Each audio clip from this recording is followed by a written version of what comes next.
Have you ever shot somebody a text because you were really pissed off? Yes. In that moment. Oh no. Right. And then you push send because you reacted to something. And then you regret it. And you can't take it back, especially when you're in relationships, even with your children or with your husband or whatever, and you get mad and you react to something they did and you say things that are hurtful. Yeah. It damages the relationship. Even when you say, forgive me. Greetings, everyone. Welcome to Dr. K Speaks.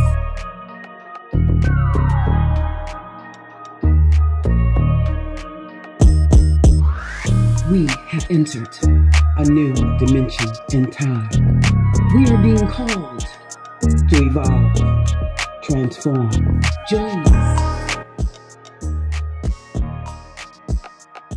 Right now we're going to be talking about reacting versus responding, and there is a distinct difference. Reacting versus responding. So guys, let's unpack what that actually looks like. To react, let's start there. What does it look like to react? To be in your emotions. Okay, something happens and then you in your feelings, you in your emotions, and then you fire off. Yes. Or do something that's irrational or logical. Basically, you start acting before you think. Yes. And acting from that space of emotion. Yes. Not from a space of logic or rational thought. And a lot of times we regret it after we do it. Yes. You feel crazy. I remember when I was first married, when I used to get mad at my husband, I used to throw stuff in the house. Okay. Just break stuff. Stuff that I liked. And then you had to clean it up. Yeah. We'd make up, and then I had to sweep up all that, stuff that I had through. Because you were mad. Because I was mad, and I felt like a big dummy. Right. Because it was stuff I valued. It wasn't stuff he valued, right? Stuff I shot for.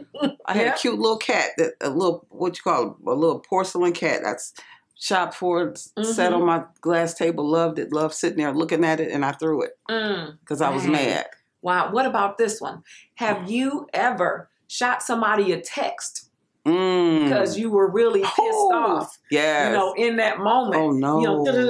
Right. And then you push send because you reacted to something. And then you regret it. And you can't take it back. You cannot take it back because it creates more problems than it does not. Yeah, and see, and this is the thing too, especially when you're in relationships, even with your children or with your husband or whatever, and you get mad and you react to something they did and you say things that are hurtful. Yeah. It damages the relationship. Even when you say, forgive me. Because when you're close to people like a husband or a daughter or something, you know their weakness. Absolutely. You know their weakness. And if they can't trust you with their weakness, that you won't put it in their face or use it as a weapon against them. Yes. It damages the relationship when you use that as a weapon. Because then what they say is, I can't trust you. And their level of intimacy with you, in other words, their willingness to really share things with you. Yes. They won't do it. And I've done that in early, in my ignorance in my marriage. I said things that were very hurtful because I thought that's what you do. Because that's what I saw my parents do. And look, going back to the brain rewiring, if your brain is wired to fire off and say something, to one up somebody when they say something, to react, if your brain is wired that way, and brain wiring just means your habits, then that's what you are going to continue to do on automatic pilot. It's going to happen like that.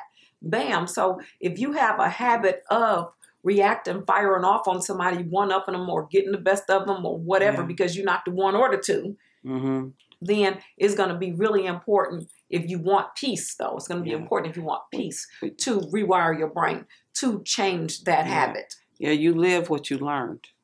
So I learned that from watching my parents, It's playing dirty, really dirty, when you try to hit people below the belt because you're in your emotions and stuff. And when you're reacting from your emotions, you're in the wrong spirit and you're not in your right mind. You're not in your right mind because if you just didn't react from emotions and you walked away and say took a walk or went and prayed, when you came back, you would see it from a whole different light. Yes, indeed. A whole different light. Yes, indeed. So when something happens, instead of reacting from your emotions, you want to go into respond. So what you do is when you're in your emotions, you walk away, you shut down. because you don't want to create harm, emotional harm and damage to relationships, or possibly could cause physical damage to yourself. Oh yeah. Because if you're talking to the wrong person, you might get hurt. Absolutely. You know, or you might hurt them. And there's a lot of people in prison from reacting from their emotions, and they regret it. And when they look back on the situation, it wasn't that deep. It wasn't that deep. Right now, I do want to say something, because I hear a lot of people saying that she wouldn't have said that to me, or he wouldn't have said that if he loved me. Right. And then I say to those people, my patients, like, how many times have you said something to somebody that you loved when you were angry? It's not that the person doesn't love you. It's that when you are reacting from a space of anger, you are not reacting from a space of love. You could love somebody, but just because you love them doesn't mean you're going to always be responding to them from that space of love, unless you have totally become enlightened, right? An enlightened being where you are, no longer seeing things from a negative perspective. So for the majority of the people on the planet, we still have issues to work through. We still have things to move beyond, right? And so it's going to be really, really, really, really, really important that you learn how to respond rather than react, because you can love somebody, but just because you love them does not mean that you are going to always act from a space of love. Because sometimes you're going to act from a space of anger. Sometimes you're going to act from a space of fear, and it shows up or manifests itself as anger. Yes. Or sometimes you're acting from a space of hurt, and then you say some things that's hurtful, because hurt people hurt people. Yes. So now let's talk about how, even though some people might have all of those issues where they have a history of, reacting and not responding, what are some things that people can do to respond? Now, you already alluded to it when you said, to walk away. Yeah. But now when you're really, really upset about a situation, how do you get yourself to walk away? What are some strategies that you can use? I always think about this. I love this person. If it's a situation where I'm talking to my daughter or to my significant other. And so because I love them, I want to protect their heart. Yes, you want to protect their heart. I don't want to say anything that will cause them pain, emotional pain, because I know that they love me. And anything I say that would be hurtful would be, damaging to their heart. It would cause them to have heartache. Like, I can't believe she said that. And because I love you, I'm going to walk away. Okay. And I'm going to meditate, and I'm going to think about the whole situation. And then when I come back, I'm going to be in a different frame of mind. And then we can discuss from a higher place. Now, you said something really, really key. She said, walk away, but walk away and meditate or pray or focus on the love. Walk away working to get yourself into a higher perspective, not walk away and say, they get on my nerves, I can't stand this, I'm just sick and tired of this. Because what's going to happen is you just feeding yourself, feeding that anger, right? And then you're just going to get so amped up that even though you walked away, you're going to walk back in the room and say, and another thing, and this and that and that. Well, this is another thing I want to say too, is that, sometimes you're just so hyped up, you can't even listen to God right now. It's like you got to calm your emotions down so you can even pray. So that's a good time to call your friend and say, call one of your friends, that are really positive. Say, look, I'm mad. And then you can vent to them and then say, what do you see? Or get their perspective on the situation. Or just say, I just need to vent. Yes. And then once you vent, you say thank you, and then you go and sit and talk to God. Absolutely. But sometimes you need that intermediate help. Another thing is something that I work with kids on, and the kids are able to do it successfully. Just tell yourself in your head, positive self-talk, let me calm down. I need to calm down. Let me just chill out. Let me just chill out. Let me breathe. Just calm down. Yep, and make sure you breathe. Release that. Yes. Yeah. Yes. Yeah. Yes. Yeah. So calm down. Self-calming. Calm down. Yep. Positive self-talk. So that's really important. And nobody will ever know that you're doing it, because this is something that you're doing in your head. And you will be surprised at how it works. Little kids can do this. Because the mind controls the body. Absolutely. So you're telling the body, okay, we're going to calm down now. You're telling your brain, brain, this is what and we're going to release this. And that's a good thing, is to release it. Just breathe it out. Absolutely. Release that negative energy so that you can get into your right mind. Absolutely. Absolutely. So walking away is really, really good, but don't walk away still fuming and focusing on that stinking thinking. Yeah. Walk away with the intention of getting into your right mind, looking at this thing from a higher perspective. So we mentioned you can call a friend, you know, or you can just get into some positive self-talk and think about how much you love that person and you don't want to do or say anything that's going to negatively impact that relationship. Yeah, I remember when my daughter was pregnant with my grandson. This was my first grandbaby, and she told me that she wanted my sister to be in the delivery room and not me. And as soon as those words came out, I was fuming. I was mad, and I wanted to go into anger and rage. You know, like, how dare you? And just really go hard on her. And because I was choosing peace for my life, I wanted to understand it. And I said, I'm not going to go off on her because the state that I'm in right now, you know, I'm going to say some things that'll really be hurtful for me and her. So I went for a walk and I talked to God about it. I said, I want to understand. Why would she say that? And then what God showed me was like a movie in my head.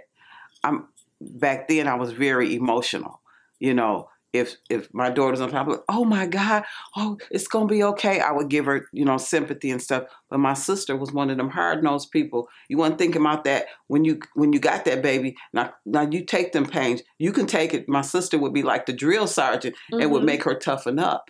So she wanted to pull from my sister's energy and not mine. Oh, she felt that I would have made her weak in the situation and my sister would have empowered her in the situation. And so I was excited about this revelation. And I went back to her and I said, why is it that you want Bianca to be in the living room? She said, because Ma, you just too emotional. And I'm emotional and you emotional. And see, I would have cussed her out for nothing. She wasn't trying to be hurtful or mean to me, because she was afraid, and she was very emotional, and I'm emotional. So, and I said, "Oh, I see." But I ended up being in the room. She ended up wanting me when the delivery time came. She wanted her mommy, but she was only like 2 months then, and that was her feelings and her thinking then, like, I'm going to be in a lot of pain, and I don't know if my mother can help me through this, so I'm gonna get my auntie. She didn't say that. She just said, "I'd rather Bianca be in there instead of you." What? Right.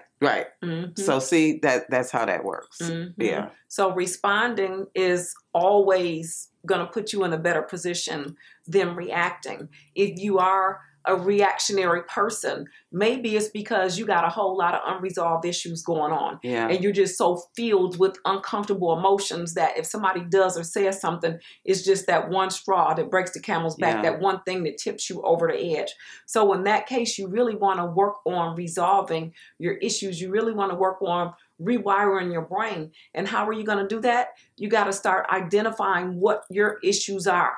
Write those issues down, because the first step to change is, first of all, you got to recognize you got a problem. So if you're identifying issues, then you already are, you know, recognizing, hey, I got these issues. And if you're going to change anything, you got to know what you're going to change. Yeah. So that's why you have to identify specifically what the issues are. And I was thinking about when I used to had my studio in James Cousin, and I was designing clothes for women. This is interesting. I noticed if a woman had on an outfit, whatever the problem was, she would keep touching it. If she didn't like her hips, you know, the way her body was, she would keep touching the hip area. Or if she didn't like something, a design in the dress, she kept touching it. And I also noticed that people, when they have issues in their life, they keep talking about it. It keeps coming up. Yes. You know, because it's not resolved. Yes. And some of you may have talked to people and they mad about something that happened in their childhood. And it keeps coming up. And they keep talking about it. Especially if they have some alcohol or something. They'll say, you know, when I was little, this happened and that happened. And they hadn't made peace with it. Yeah. Yep. So if that's happening for you, then that is one of your unresolved issues. So write it down, because the first step to change is, like I said, acknowledging that you got a problem. And then if you're going to change, then you need to know what you're going to change. Yeah. And so you got to identify what you need to change. And then the book, and then the workbook, because I got the workbook right here, as well as the book. In the book, so in the workbook, I'm rewiring my brain, my journey to freedom. There are actually chapters in here that will help you to specifically identify whatever it is that is going on in your life that you know you need to change. Okay. You know, it's places in here to help you identify what your triggers are. You know, places in here to help you to identify what your unresolved issues are. And then it takes you step by step through the process of the change of rewiring your brain, of reprogramming your brain, which means to change your habits. And repetition is the key. You know, once you identify what the problem areas are, and then you start to work on it, you got to be consistent with it. So it's not like you do it for a couple of times and then, voila, you've changed. You know, you got to work on yourself. But what comes after that, that peace and that calm and that ability to respond on a regular basis is what you're going to get. You know, so when you take the time to work on yourself, I mean, you're probably working on other people, or even if you got a job somewhere, right? What you're probably doing is, if you got a job, you're working to build somebody else's company up, working to build on whatever they have. If you got your own, if you're an entrepreneur, then you're working on building your own business up, you know, but those are external things. Even if you have your own business, what about this house? What about this temple? What about working on yourself mentally, emotionally, and spiritually? That's really key. You know, remember, there were entertainers that sung about that, like Erykah Badu. She talked about Bag Lady, and that's what the Bag Lady was all about.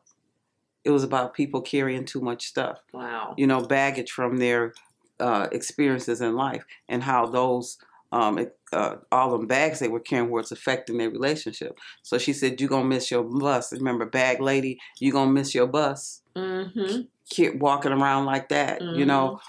So if you're trying to go somewhere in life, you can miss the opportunities that you would like to experience in life because you got too many bags. You got too much stuff that you're carrying. So it's important to pack light. Yeah, pack light. That's right, right. But you got to unpack that stuff. And Janet had one about the garden. She saw the mind as a garden. And she had a song about that, watering your garden or weeding your garden, something like that. But it was about, you know, taking care of your mind, your brain. Got to take care of it. Yep, absolutely. So remember that responding is always going to put you in a better space than reacting. And you might have to develop yourself to get to the point of being able to respond. But hey, just start today. You know, it's no better time than the present to actually get started on this. So if you need to listen to this video several more times so that you can like really be mindful of the strategies that we presented today, then listen to the video, write some things down, because life is busy, right? And none of us can like hold everything that we've learned in here. And that's why it's important to take notes. I take notes a lot. Yeah, you do. You do. Yeah, you know, when you're angry, if you choose peace in your life and you get ready to say something or you get ready to do something physical to somebody, you say, "Oh, that's right, I choose peace." Yes. And then breathe. Let it go. Release the anger. Yes. And then ask the Creator for a higher space of looking at that situation. Yeah, release the anger, release the fear, whatever the distressing emotion is, release it, because once you're clogged up with so much distress, then you're going to be reactionary. And all you're going to be doing is creating more and more devastation, more and more hardships in your life. Yeah, one of my writings in the Book of Wisdom, it says, the greatest power you have is the power to choose.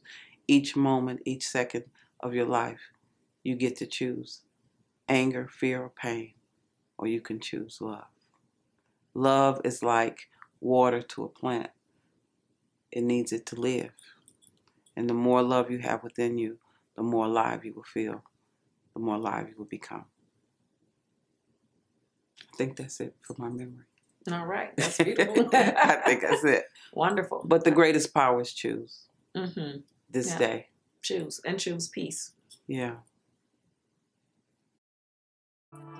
Always remember that it is better to respond versus react to situations. Reacting tends to make an already undesirable situation worse, whereas responding tends to lead to a more favorable outcome. The next time that you encounter a situation that is undesirable, stop yourself in your tracks. Don't say or do anything until you have given it some thought. You can ask yourself, am I in my feelings or am I in my right mind? You might need to walk away so that you can engage in positive self-talk to get yourself to calm down. Or you might need to vent to a confidant. And always remember the value of prayer. Equally important, if you decide to walk away from a situation, don't walk away focusing on the situation from a negative perspective, because this will only amp you up and feed the fire, leading you back to react and retaliate. Remember that it is always better to choose peace. And if you are going to choose peace, peace is on the road of responding and not on the highway of reaction. Check out Goddess's pocket-sized book entitled The Book of Wisdom. It's a 40-page powerful book of affirmations that will assist you on your journey. Order by email at goddessgoddess@yahoo.com. That's GODDESSGODIS@yahoo.com. Also, my book and workbook are available on Amazon. This powerful duo will help you to reprogram your brain to bring you what you want in life. My book is entitled, I Rewired My Brain, My Journey to Freedom. And the workbook is entitled, I'm Rewiring My Brain, My Journey to Freedom. Thank you for listening. And if you've liked this video, give it a thumbs up, share it with your friends and family. And if you have not yet subscribed to my channel, then please subscribe so that you can be aware of all of the videos that I've already posted and ones that I will continue to post on how to become the highest version of yourself.